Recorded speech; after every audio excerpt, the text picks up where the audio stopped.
Manifest You Inc. presents Balance with Bo Bradley. For more information, visit www.universityofmanifesting.com. Today, listen to lessons learned and interviews with experts in different facets of balance. And now, here's Bo Bradley. And today on Interviews with the Experts and Lessons Learned, we have Constance Chapman. And I am thrilled to introduce you to her. She is known by many as the Possibility Queen. She is also the author of the forthcoming Am I Worth It? And Heal Your Heart 21-Day program. This is teaching women how to be open to love and stand in their worth, which is a really powerful place to be.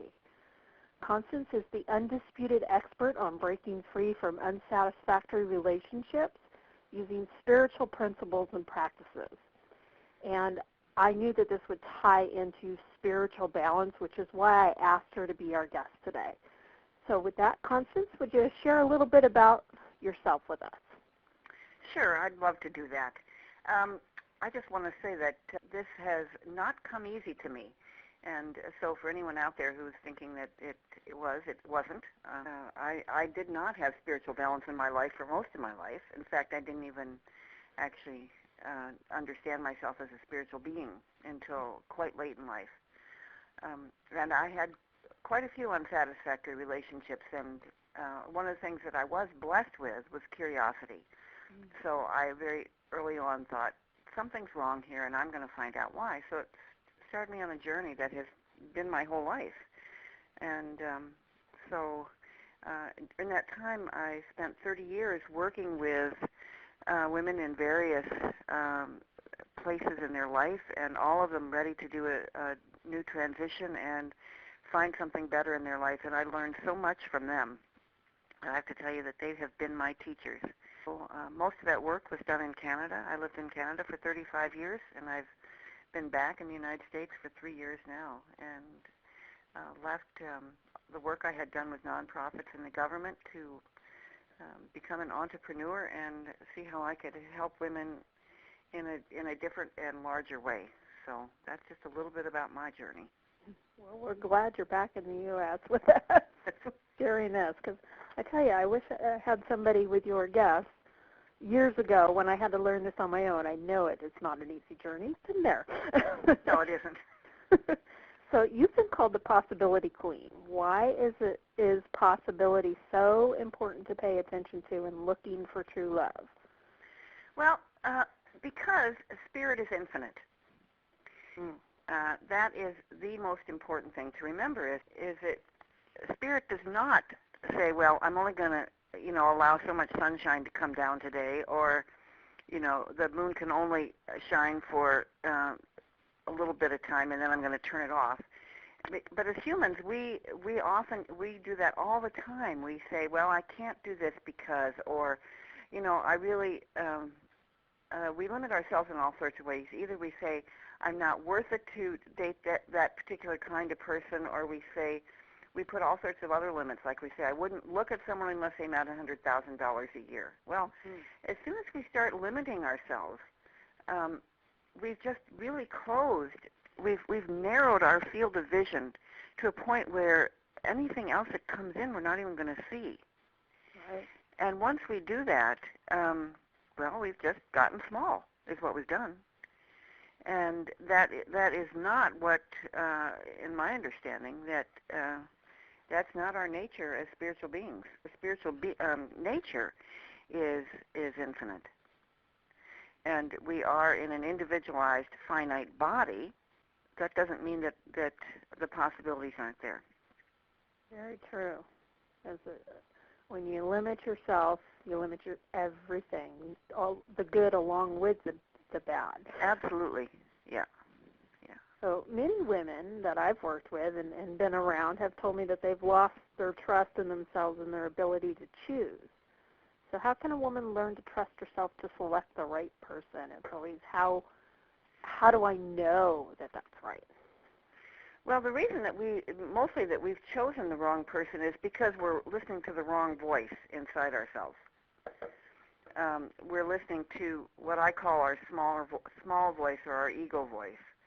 that's the voice that says, I'm not going to look at someone unless they have $100,000 a year.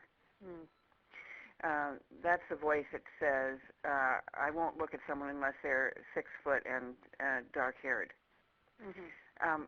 And yet it's our deeper voice, the voice that we hear when we get quiet, that can actually tell us whether we're on right track or not, and we don't listen to that voice.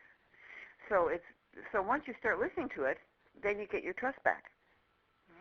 And the other thing is that women listen. They don't even listen to their little voice. They listen to other people. So always looking for the answers everywhere else. Yeah, so you might listen. When you're younger, you might listen to your mom who says, you really need to find someone who can support you, and the right thing to do is to get married and have 2.5 kids, and all that kind of stuff. And so a lot of women do that, and then they find out that it's not satisfying them, that something's missing, because they never had their ability to listen to themselves. And a lot of us as kids never were given that. We were never given that training. We weren't trained to listen to ourselves. We were told to listen to everybody else. So it's a skill we can learn, and it really is listening to our bigger voice. Our bigger voice, which is quieter than the rest of them. Absolutely. It's right. I know I learned this next question the hard way, which is learning to really forgive an ex or current partner that's done something really mean or just that seems unforgivable, and really it's letting go with love is what I call it. Why should somebody really want to do that? Because forgiveness is really about how it impacts you. It doesn't really, if you don't forgive somebody, if you've broken up with somebody and you're not seeing them and you're just holding on to anger, they don't really give a hoot. They're off doing what they're doing. Right. And forgiveness is really one of the most important spiritual principles that we can practice. Now, I think what really happens is that people get confused. They think that forgiving means forgiving the behavior and being willing to take it again, and that's not the case. If someone's treated you poorly, first of all, you need to look at what do I think about myself that I allowed that to happen, and that's another issue. But the thing about forgiveness is that you don't have to go back into it. Like many years ago, I used to work with battered women who were coming out of abusive relationships, and at that time, it was a lot of the churches were telling women that they needed to forgive and go back. Well, that wasn't always the safest thing to do. You can forgive and not go back. You can forgive and say, I forgive you and I'm not having dinner with you. You're not going to be on my A-list. You're not going to be my best friend. You're not even getting a Christmas card from me. Right. And I can forgive you.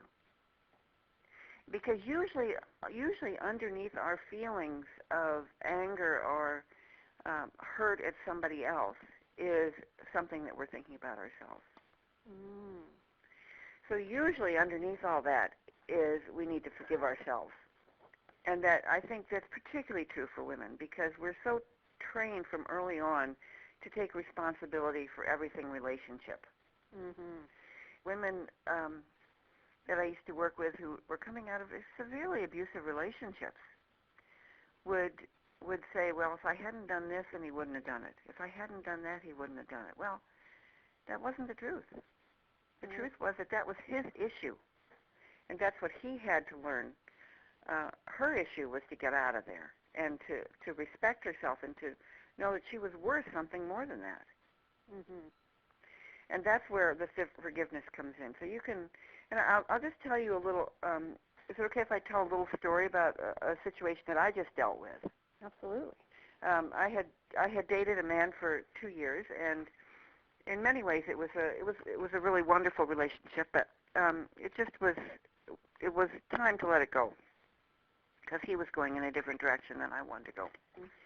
And so I was grieving, and I thought, wait a minute, something's wrong here. I don't need to be doing this, because this is. So what I did was I contacted him, and I said, look, I didn't really get to say goodbye to you in the way I wanted to.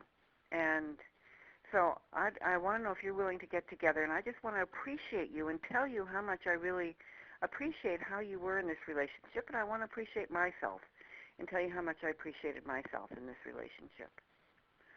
And so we did get together, and I did do that.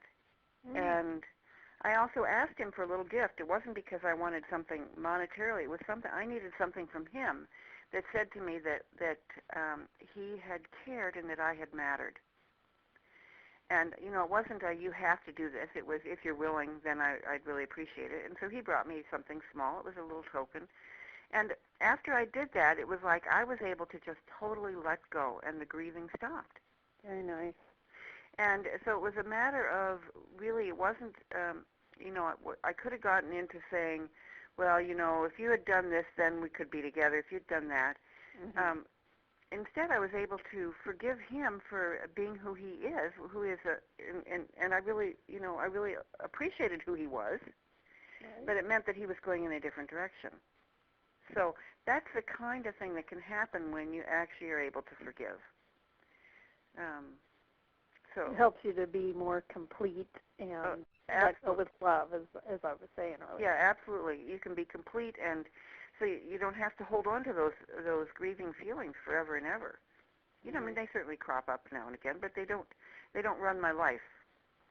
You don't live back in the if only times. That's right, absolutely. This concludes part 1 of our interview with Constance Chapman, Spiritual Expert.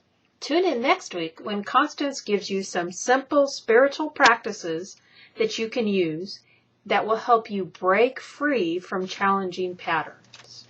This has been Balance with Bo Bradley, presented by Manifest You, Inc. For more information, visit www.universityofmanifesting.com.